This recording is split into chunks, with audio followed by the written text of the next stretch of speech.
Salam kemenangan. Ini tahun yang baru, saya berharap setiap kita bereaksi benar, bereaksi cerdas, dan kita akan naik ke next level. Saya bacakan sebuah ayat dalam Keluaran 25, 10-11. Haruslah mereka membuat tabut dari kayu penaga. Haruslah engkau menyalutnya dengan emas murni dari dalam dan dari luar. Haruslah engkau menyalutnya dengan emas murni. Saudara, ada sesuatu yang aneh dari tabut perjanjian. Saudara, tabut itu dibuat dari kayu penaga. Dan tahukah saudara itu kayu apa?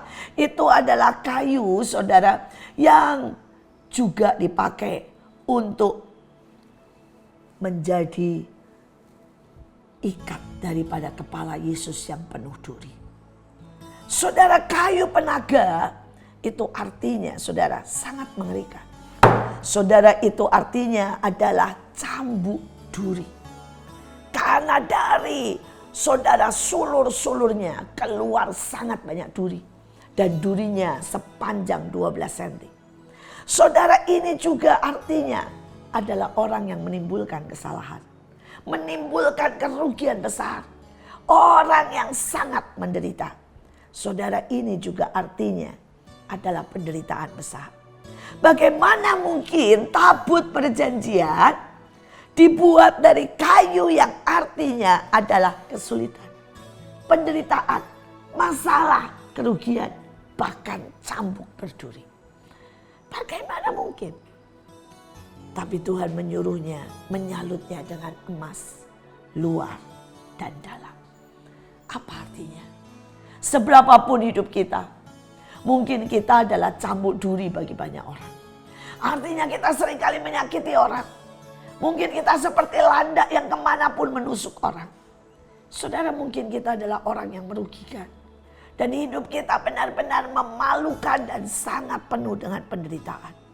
Saudara, tetapi mungkin kita juga pernah melukai Yesus. Dengan perkataan kita. Dengan pemberontakan kita, dengan kenajisan kita.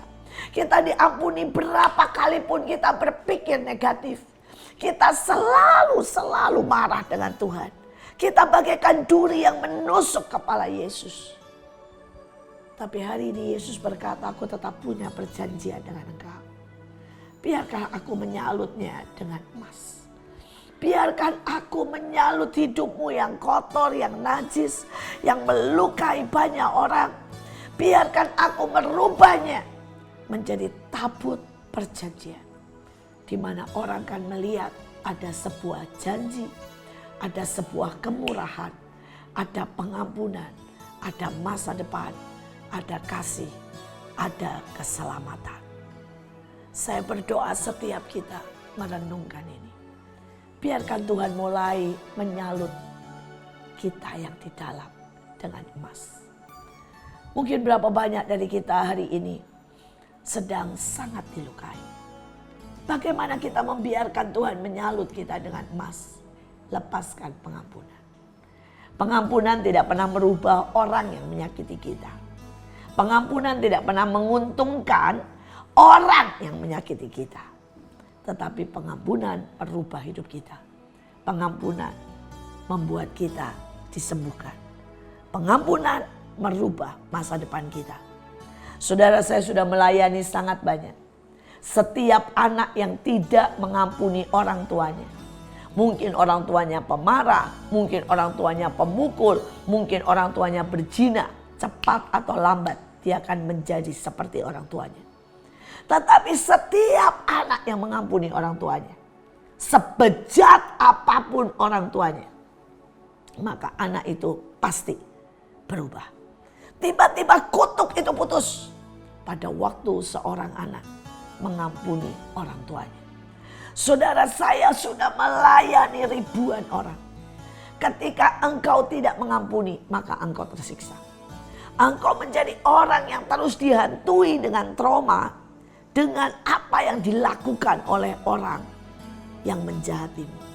Tetapi ketika engkau mengampuni, tiba-tiba engkau punya kekuatan double porsi untuk melepaskan berkat, melepaskan kasih, menjadi orang yang berubah, menjadi orang yang berbeda. Saudara, saya tahu artinya. 1 tahun saya tidak pernah mengampuni orang yang melecehkan saya. Dan itu membuat hidup saya sangat ketakutan. Itu membuat hidup saya sangat-sangat kesepian. Saya begitu pemarah, curiga, saya begitu sakit. Saya melihat setiap orang seperti monster yang akan menerkam saya. Saudara, tapi hari di mana saya melepaskan pengampunan, hari di mana saya menjabat tangan orang yang melecehkan saya menjadi orang yang merdeka. Saudara, saya menyembuhkan banyak ribuan anak-anak yang dilecehkan. Saya bahkan menampung anak-anak yang dilahirkan di luar nikah. Saya bisa mengalirkan kasih bahkan mereka yang hidupnya kacau dan bahkan pembunuh. Saya melihatnya mereka berubah karena anugerah Tuhan. Saudara, kuncinya di dalam pilihan kita. Pada waktu kita mengampuni, maka tanpa kita sadari, kita melepaskan dari ikatan kebencian, ikatan kemarahan, ikatan sakit penyakit. Dan Tuhan mulai melapisi kita dengan emas murni. Dia melepasi kita dengan kasih, itulah emas. Dia melapisi kita dengan kemurahan, itulah emas. Dia melapisi kita dengan shalom, damai, itulah emas. Tetapi yang kedua, Tuhan mau yang di luar juga dilapisi dengan emas. Apa ini? Seringkali tingkah laku kita mungkin seperti pemberontak-pemberontak. Tingkah laku kita penuh dengan kekurang ajaran. Tingkah laku kita mungkin kasar. Kita penuh dengan cara sikap yang memalukan Tuhan maupun orang-orang di sekitar kita. Kita begitu malas, kita korupsi, kita cari jalan pintas. Tapi sekali lagi, biarkan Dia melapisi kita. Biarkan Dia merubah kita yang sangat merugikan ini menjadi emas yang sangat indah. Saya bertemu dengan seorang yang sangat merugikan. Saudara, ini anak dari usia 9 tahun sudah melacur. Dia marah dengan kemiskinan. Dan akibatnya dia melacur. Hanya untuk HP, saudara. Dia pergi ke seseorang melacur dan dia beli HP. Hanya untuk saudara tas, dia melacur dan dia akan beli tas. Tetapi pada hari itu, dia membiarkan hidupnya untuk memilih Tuhan. Dia datang ke tempat saya dan berkata, jadikan saya tukang sapu. Jadikan saya mungkin pembersih, pencuci piring. Asal saya bisa melayani Tuhan. Saudara, dan saya melihat bagaimana dia membiarkan dirinya ditindas, ditaklukkan. Dia ngepel, saudara, dengan air mata. Bukan karena menderita, dia berkata, Tuhan, terima kasih. Aku boleh ada di rumah Tuhan. Aku boleh ngosek WC dan aku boleh hidup benar. Dalam waktu singkat, Tuhan membawanya naik. Hari ini dia keliling kemana-mana mengabarkan Injil. Saudara, dia bersaksi, Tuhan mengangkat dia naik.